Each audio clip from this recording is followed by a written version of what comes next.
Over the past few weeks, we have been talking about spiritual warfare, different aspects of spiritual warfare. In the D's Stooges, how many of us remember the D's Stooges? Amen. We talked about how to recognize the different ways in which the enemy operates, the different strategies that he uses to achieve his main goal, which is to steal, to kill, and to destroy our faith and our relationship with Jesus. The Bible says that we are not ignorant of the devices of the devil. We know through the scriptures what his plans and his intentions are. And we also studied in Before Men in Black, the Before Men in Black series. We looked at how we all were the agents of God to destroy the works of the enemy. Amen? So today I want to go a little deeper along those lines. You see, one of the challenges of a life outside of Christ is that the people who live outside of Christ are living at a low level. They are living at a lower level than God intended for them to live. Amen? If you are in Christ, you are living at a higher level. But if you are not in Christ, the truth is, you're living below your potential. And I'm going to say something that I know will offend you. I know will irritate you. But I am not afraid to confront us today. Because we have to move from where we are to where God wants us to be. You see, if you are not in Christ, the truth is, you are living an aimless life. You're living a life literally without purpose. Let me ask you a question. What is your purpose in life?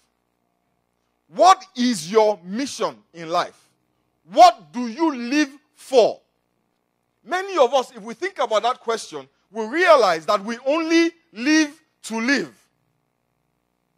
We only live to live. We only live to say that we have lived. We live to survive. Everything that we do revolves around living, revolves around surviving.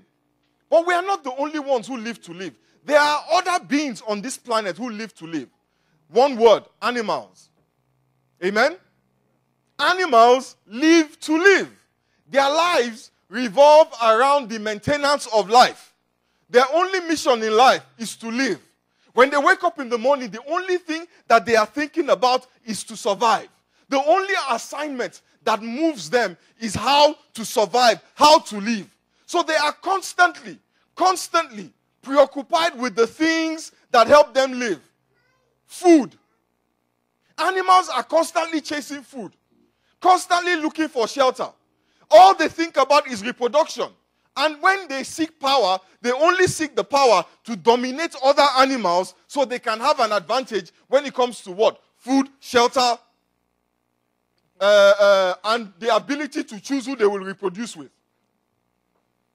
That is all they think about. Their lives serve no higher purpose.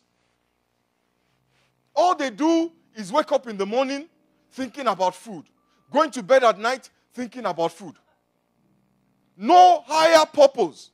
No greater goal. Now some argue that pets, dogs and cats, some of us have gerbils and hamsters. Some argue that they serve the higher purpose of their master's joy. But the truth is, they don't serve their master's joy. The master uses them. He uses the pets to find his happiness. The pets are not deliberately trying to make the master happy. The pets only want food. Do you understand what I'm saying? They do not intentionally go out of their way, make choices that will make their masters happy. They only live to live. In fact, their master becomes only a means to living. Their master is just a meal ticket. When they think about him, all they think about is what? Food. When they think about him, all they think about is what? Shelter. When your life serves no higher purpose, you are either just an animal or a pet. Think about that for a minute. When your life serves no higher purpose other than food, shelter, reproduction, and power, you are no better than an animal. Ask your neighbor, are you living to live?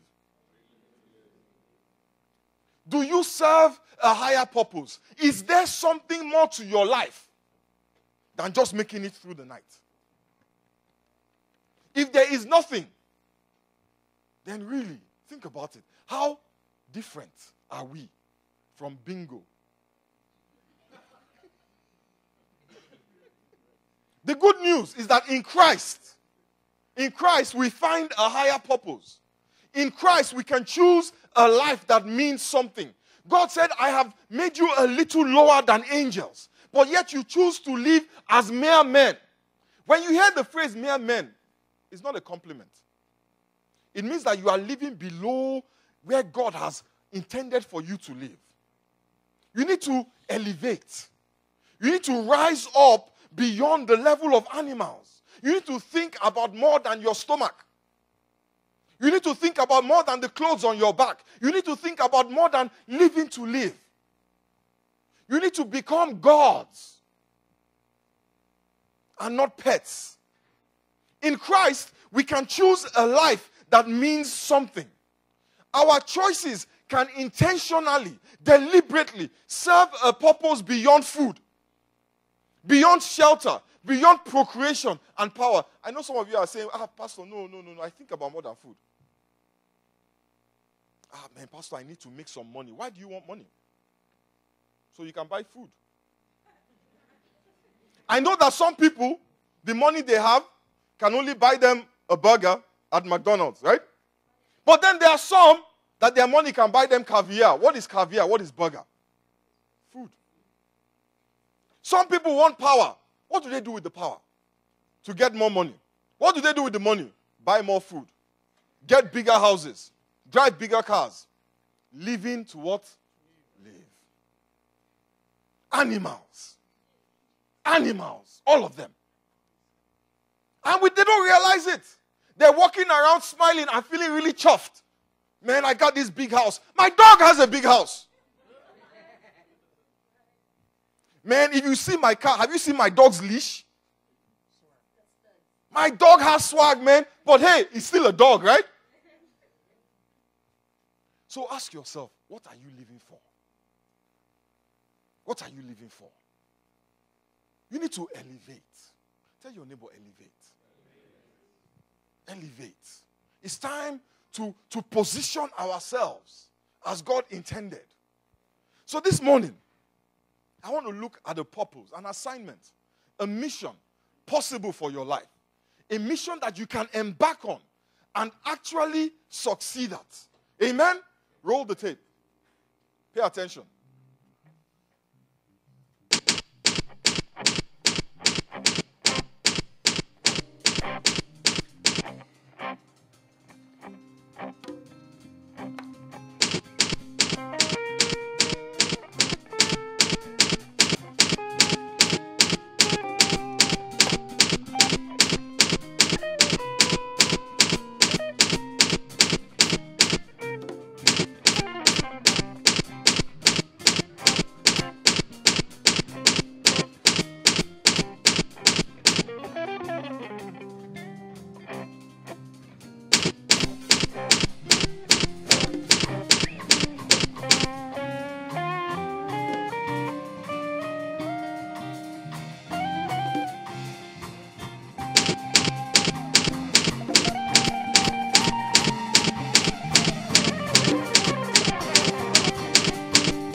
Amen.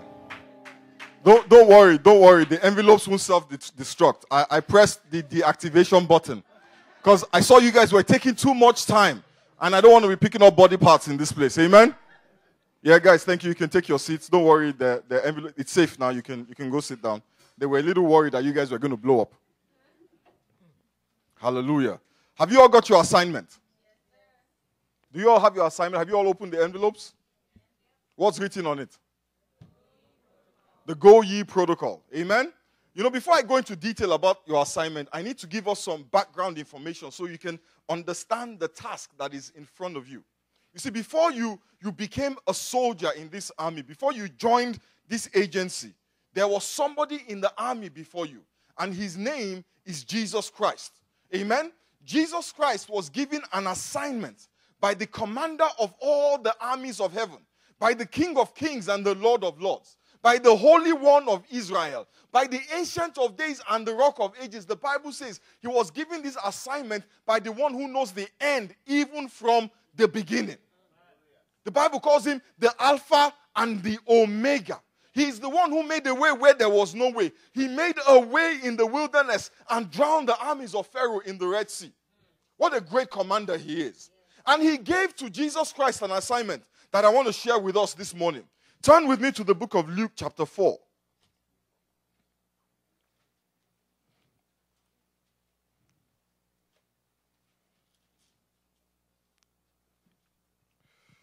In the verses we're going to read from verse 17, this is Jesus speaking, Luke 4:17. And he was handed the book of the prophet Isaiah. And when he had opened the book, he found the place where it was written, "The Spirit of the Lord is upon me." That is in Isaiah 61, by the way. It says, "The Spirit of the Lord is upon me, because he has anointed me to preach the gospel to the poor. He has sent me to heal the brokenhearted, to proclaim liberty to the captives and recovery of sight to the blind, to set at liberty those who are oppressed, to proclaim the acceptable year of the Lord." Then he closed the book and he gave it back to the attendant and sat down. And the eyes of all who were in the synagogue were fixed on him. And he began to say to them, Today, now, this scripture is fulfilled in your hearing. This scripture is fulfilled in your sight." Jesus is reading from Isaiah 61.